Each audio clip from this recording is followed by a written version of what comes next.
Hello, second day of the week and the second edition of News Across Nigeria for the same. I'm Olumide Macaulay. Hello and welcome to the program. On today's edition, internally displaced persons at a school at Govt, Borno State, make room for students to return to classes.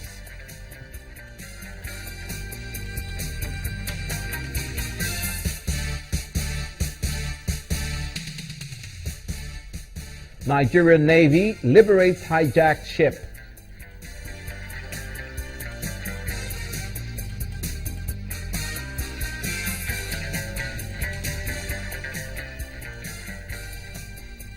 And Abia School of the Blind protests unfair treatment.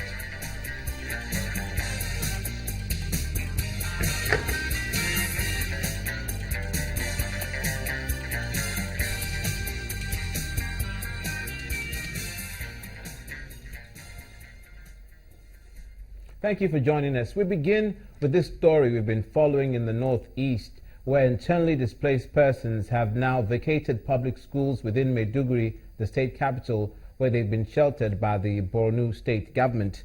The State Emergency Management Agency is evacuating the internally displaced persons to alternative camps to make room for public schools to reopen and commence an academic session.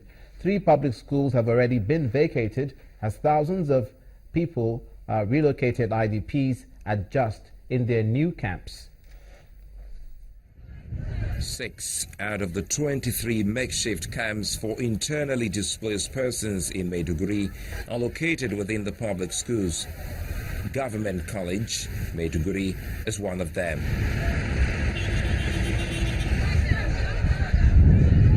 The schools were shut to make room for displaced persons from other local council areas in the heat of the insurgency. This forced about 8,000 school-age children out of their classrooms. Now the IDPs are vacating the schools.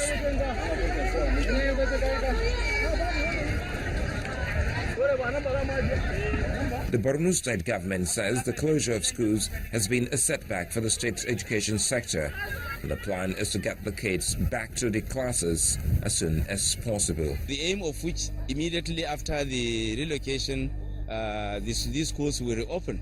And we are happy that all being well, if we will have to go according to the plan that we have, after the evacuation of the IDPs, we will want to take 1 week within which we will sanitize and fumigate these schools and then evacuate most of the toilets that are now filled up and make sure that the condition and the environment is fit for our learning and academic activities.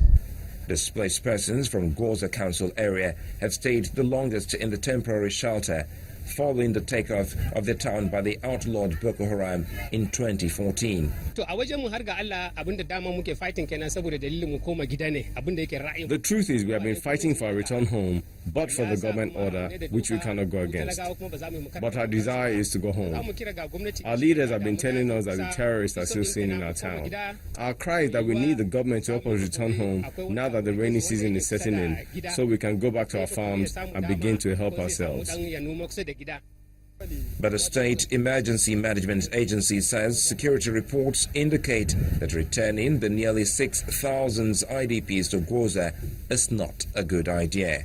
We don't want to go and overstretch the military formation in Goza because already we have people living in Goza town, and we feel that if we took these people to Goza, it will going to be that bit overstretched. That's why the process will going to be batches. The government will have to go back to Goza and put the infrastructure, particularly all the public institutions. The police must be there, the NDIC, the civil defense and other basic infrastructure for them to return. Other IDPs from the Women Teachers College and Yewa Girls Secondary School have been split between the Daluri and Gubia Road camps respectively.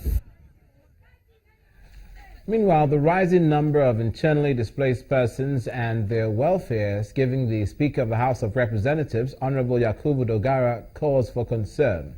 Honorable Dogara expressed his worry when he received a delegation from the United Nations High Commission on Refugees in the National Assembly. One of the impacts of the security situation confronting the northeastern part of the country has been the issue of internally displaced persons. Camps have been set up in different parts of the country to accommodate the displaced and address some of their concerns.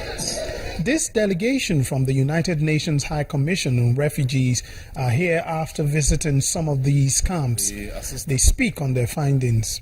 There are huge humanitarian needs, but there are also protection needs.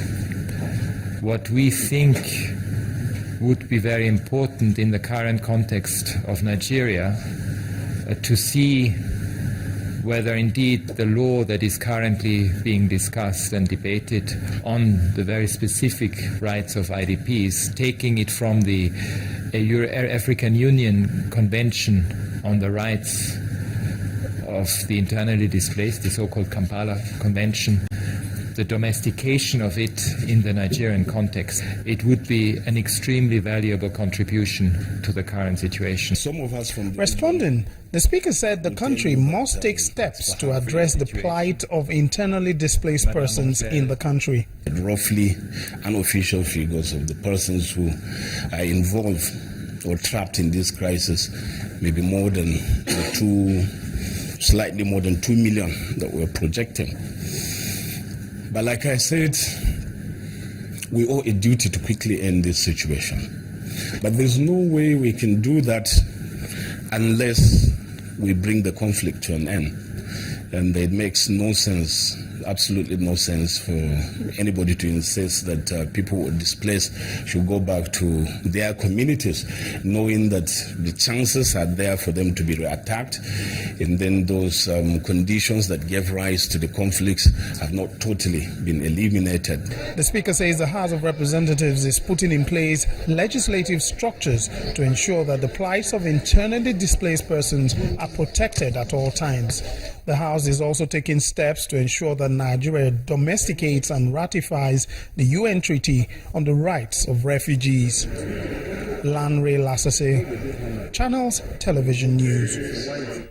Away from the refugee crisis in the northeast, now to the south-south, where the All Progressives Congress, the APC candidates for the Rivers Southeast Senatorial District, rerun, Senator Magnus Abe has confirmed reports that they have burnt down his office in the Bori Kana local government area of the state. Senator Abe's allegation is coming as military sources told Channels Television that gunmen have engaged men of the 2 Brigade Nigerian Army in the Gokana local government area of Rivers State. The military source, who refused to be named, says the militants were armed with sophisticated weapons and ammunition. In the meantime, Senator Abe says the thugs who torched his office were disguised as military operatives. Yesterday, I received a report that political thugs dressed in army uniform attacked our senatorial liaison office in Bori. They opened fire on the place. All the people who were in the building, people were running helter-skelter. They threw bombs and other things and then set the place on fire. These acts of impunity have been going on in River State unchallenged. We were at acts like that on national television in Okrika. Nothing happened. In Bori, thugs have come to open fire on a rally in front of the entire country and nothing happened. It was a targeted incident. The people knew where they were going. They knew what their mission was. They came there with bombs. They wore army uniforms, So there is no doubt that it was a planned and targeted attack.